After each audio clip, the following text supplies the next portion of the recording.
Vadodara gas કંપનીની ઓફિસમાં ત્રીજા માળે એસીમાંથી ગેસ લીકેજ થતાં દોડધામ મચી હતી. વડોદરા ગેસ લિમિટેડ અને ગેલનું સંયુક્ત સાહસ છે. દાંડિયા બજાર ખાતે આવેલી ઓફિસના ત્રીજા માળે એકાઉન્ટ વિભાગ છે. નિયત સમયે તમામ માળે ઓફિસ ધમધમતી હતી, પરંતુ ત્રીજા માળે આવેલી એકાઉન્ટ ઓફિસના ચાલુ કરાયેલ એર કન્ડિશન મશીનમાંથી અચાનક જ ગેસ લીકેજ શરૂ થયો હતો. સમગ્ર ઓફિસમાં ગેસની દુર્ગંધ ફેલાતા સલામતીના કારણોસર તમામ લાઇટો બંધ કરી દેવામાં આવી હતી. ત્યારબાદ ત્રણેય માળના કર્મચારીઓ પણ લાઇટો બંધ કરીને નીચે ગ્રાઉન્ડ ફ્લોર પર આવી ગયા હતા. જોકે 10 મિનિટથી ગેસ લીકેજ થવા છતાં ફાયર બ્રિગેડ તંત્ર ઘટના સ્થળે પહોંચ્યું ન હતું.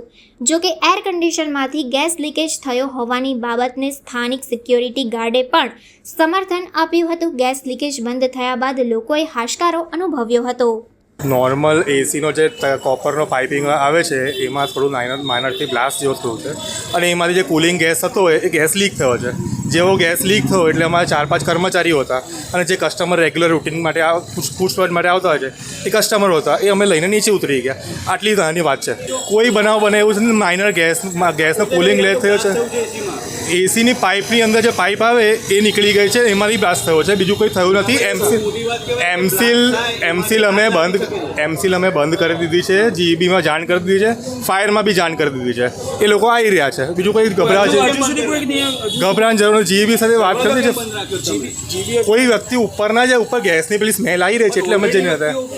કોઈ ફર્સ્ટ ફ્લોર પર થર્ડ ફ્લોર પર થયું છે અને ફર્સ્ટ ફ્લોર પર માણસો બેસી રહ્યા છે. બીજું કોઈ ગભરાવાની વસ્તુ નથી.